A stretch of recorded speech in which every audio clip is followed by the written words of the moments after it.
Welcome to the students of class 11. This you have already informed that in the last two class I have discussed about the structure, atomic structure.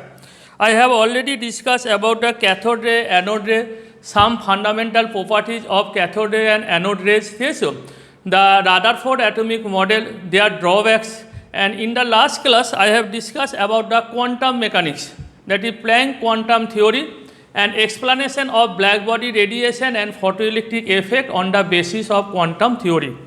Now today I will discuss about the Bohr atomic model. Based on Planck quantum theory, Bohr in 1911 proposed a theory that is regarding the structure of atom, that is known as Bohr atomic model. What is the main postulates of Bohr atomic model? According to Bohr, all the mass of the atom is concentrated at the center, and like Rutherford, he also called that center is nucleus, and this center is positively charged. All proton and neutron are present in the nucleus. Now Bohr proposed that electrons are revolving round the nucleus in certain circular orbit, specific orbit, without radiating energy.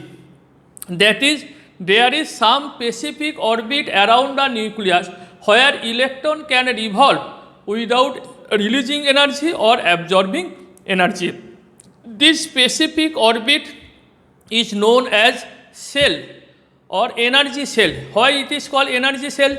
Because each specific orbit is associated with a definite value of energy. Each and Bohr named them as K cell, L cell, M cell, N cell, so on. That is, and they are introduce a principal quantum number, that is N, principal quantum number, that is N equal to 1, 2, 3, 4, 5, so on. 1 means first cell, this is known as K cell. 2 means second cell, L cell. 3 third cell, M cell. 4 N cell, so on. This is, and in each orbit, each cell is associated with definite value of energy. Bohr give an energy expression E is equal to E of NS cell equal to minus 2 pi square m e to the power 4 z square by n square h square. 2 pi m e to the power 4 z square by n square h square, where you know pi equal to 22 by 7, m is the mass of electron, E is the charge of electron, that is 1.6 10 to the power minus 19 coulomb, Z is the atomic number, N is the principal quantum number, that is first cell, second cell, and H is called Planck constant. So each orbit is associated with definite value of energy. As long as electron remain in that orbit, the energy of that electron will be correspond to this. If we put the value of pi m e to the power 4 and z for hydrogen atom, z equal to 1, then we get E equal to minus 13.6 by n square h square atho EV per atom when we put all the value of mass E and Z, or minus 2.18 10 to the power minus 18 joule per atom, or minus 1312 kilojoule per by n square h square by n square joule per atom, or minus 1312 by n square at kilojoule per mole. This is the energy expression for Bohr atom. You must remember this formula. E is equal to minus 13.6 by n square. This is only for hydrogen atom. Or for all other atom, E is equal to minus 13.6 into Z square by n square atho EV per atom, or minus 2.18 into 10 to the power minus 18 into Z square by n square joule per atom. As long as electron remain in a orbit, all the energy of this electron correspond to this, and it neither lose energy nor gain energy. This. Now What will be the specific orbit where electron can revolve without radiating energy? There is two criteria of the specific orbit according to Bohr model. First criteria, energy of this orbit correspond to this, and second criteria, angular momentum of this orbit must be equal to integral multiple of h by 2 pi. What is the angular momentum? You have already informed in lower class 9 or 10, that if a body of mass m is moving with velocity v in a straight line, that is translational motion, then the product of mass and velocity is known as linear momentum. That is linear momentum represented by p equal to m into v. Now, but when the electron is revolving in a circular path, then the momentum associated with electron in circular path is known as angular momentum, and it is given by mvr, angular momentum, mvr equal to nh by 2 pi. That is angular momentum of this electron is integral multiply of h by 2 pi. That is for first cell, what will be angular momentum of electron? h by 2 pi. For second cell, 2h by 2 pi. For third cell, 3h by 2 pi, and so on. So those orbits are permissible whose angular momentum is equal to nh by 2 pi. Next point, according to Bohr, energy is absorbed or released by electron discontinuously in the form of small packet, because Bohr model based on Planck quantum theory. According to Planck, the body radiate energy, that is absorb energy or release energy in the form of small packet. Energy always absorbed discontinuously or released discontinuously. So say energy of the, say this is the nucleus, this is first cell, this is second cell. Say energy of the first cell is E1, energy of the second cell is E2. Now E2 greater than E1. Now if electron remain in this cell, now if it absorb energy which is sufficient to, if the electron absorb energy equal to E2 minus E1, this difference of amount of energy is electron absorbed, then it can jump from lower orbit to higher orbit. So according to Bohr, an electron can jump from lower to higher orbit by absorbing energy, or from higher to lower orbit by releasing energy. When electron jump from lower to higher or higher to lower, either it emits some radiation. What will be the frequency of radiation? The energy of radiation delta E equal to E2 minus E1 when electron jump from second to first orbit.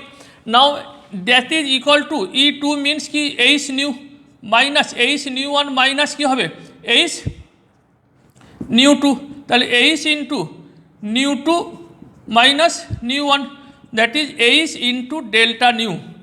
But say this is another value h into nu. So according to Bohr, delta E সমান হচ্ছে h by nu, h into nu, delta E সমান h nu. So we can calculate the frequency of emitted radiation by calculating the difference of energy between two cells.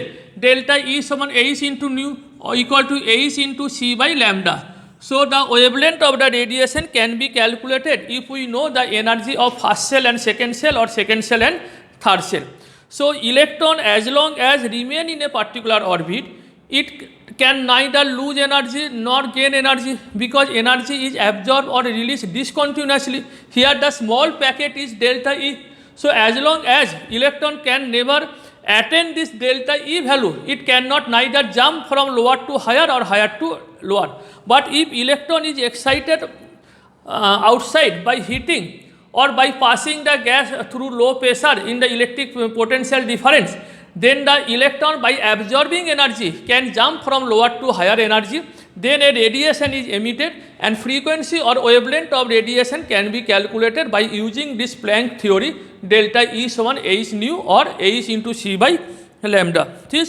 So last point, according to Bohr, the different orbit around the nucleus, say the first orbit, second orbit, third orbit, the space between different two conjugative orbit gradually decrease as the value of n increase.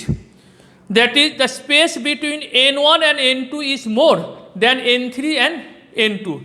You can calculate that this by calculating the energy value. Say energy of the first cell E1 equal to minus 13.6 eV for hydrogen atom. For hydrogen atom. What will be energy of the second cell? Minus 13.6 by n square, that is 2 square, that is minus 13.6 by 4, minus 3.4 eV. What will be energy of third cell? Minus 13.6 by 3 square, that is minus 13.6 by 9 minus 5 to eV. Then what will be the difference between E2 and E1? Then E2 minus E1 equal to minus 3.4 plus 13.6 সমান তাহলে কত হচ্ছে 10.2 eV, but difference between E3 minus E2 কত হবে তো minus 1.52 plus 3.4 1.68 eV. That is energy gap between first and second cell is much more than energy gap between second and third cell.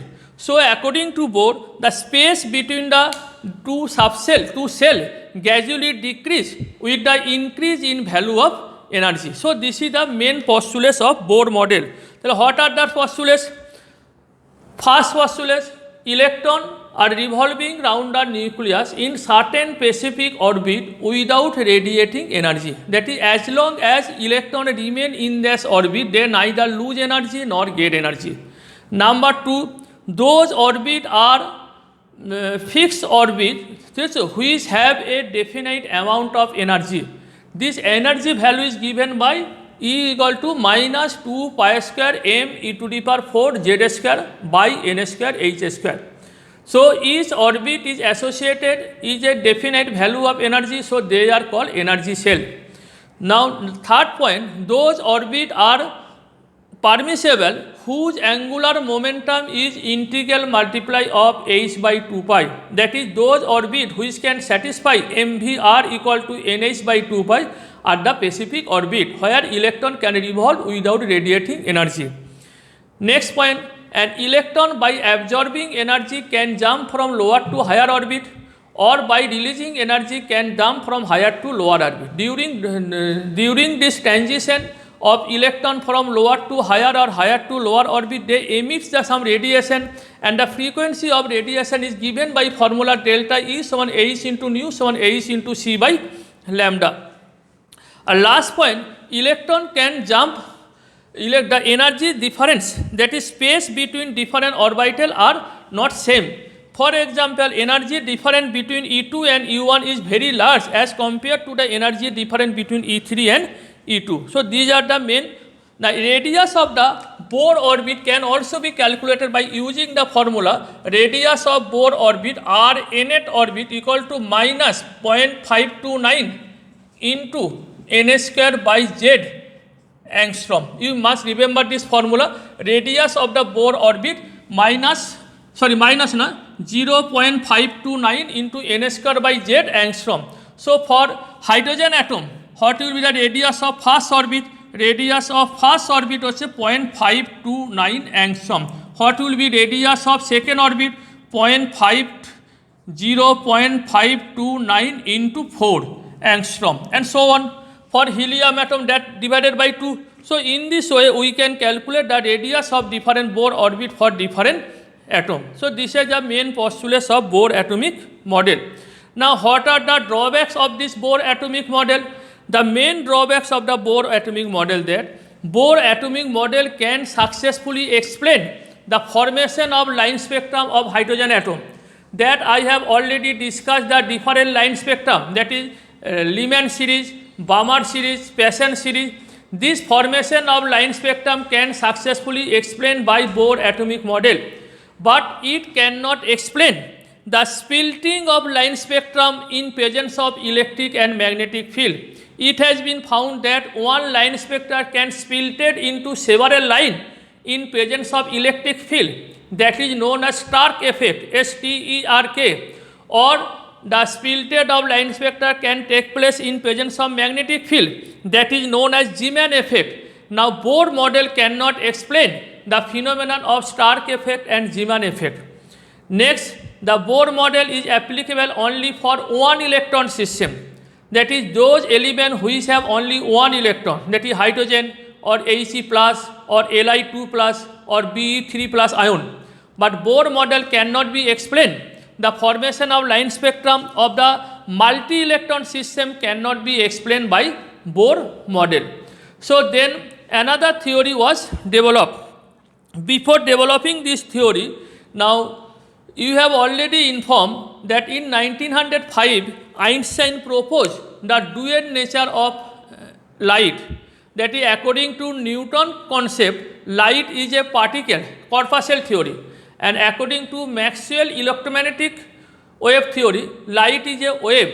Now if we consider light as a particle, we can explain the phenomenon of light such as reflection and refraction. When we consider light as a wave, we can explain the properties of the light such as interference or diffraction. So Einstein proposed that light have some dual character, that is it can behave as a particle as well as a wave. In 1924, Niels de Broglie, another scientist, he also proposed that electron, which is very microparticle, mass is very small, we can consider a moving electron as a dual character. That is electron we can consider has a particle character as well as electron has a dual wave character. This is known as de Broglie theory. What is the de Broglie theory? According to de Broglie, all material body possess wave character when in motion. All material body, it may be a train, may be a bus, may be a aeroplane, may be a electron, when they are in motion, that is they are in continuous motion, they possess some wave character. That is we can consider a moving train as a wave or a moving tennis ball or cricket ball as a wave. But due to their large mass, macro object, their wavelength is so small of the order of 10 to the power minus 33 meter that we cannot imagine it as a wave. But in case of electron, proton and neutron, the mass of electron is very small, of the order of 10 to the power minus 28 gram. So when electron are moving with high speed of the order of 10 to the power 6 meter per second, then moving electron can be imagined as a wave. So according to de Broglie, all material body in motion possess wave character. How we can explain this dual character of electron? He proposed that according to Einstein mass energy relationship, E is equal to mc square, and according to Planck theory, E is equal to h into nu. So if we consider these two energy equation, this equation correspond to the particle nature of the matter, and this equation correspond to the wave character of the matter, wave character. Now E is equal to mc square and E is equal to h nu. If we equate these two, that is mh nu equal to mc square or h into c by lambda, nu समान c by lambda equal to mc square, or h by lambda equal to mc, or lambda equal to h by mc. Now if velocity of electron be v, then lambda equal to h by mv. You consider this equation, lambda equal to h by mv. Here lambda is the wave character, mv is the momentum, that is particle character. So wave character and particle character are related by Planck constant. So by using this equation, de Broglie proposed that electron has dual character, that is it can behave as a particle as well as a wave. You must remember this equation, lambda समान h by mv, or lambda equal to h by p, or you can write h by root over 2 ke, माने kinetic energy into m, h समान root over ke into m. This is an expression for the dual nature of electron. That is, now you can consider according to Bohr, electron are revolving in the circular part. Now you consider electron are revolving in this wave part. That is, revolving of electron around the nucleus is some pattern of wave.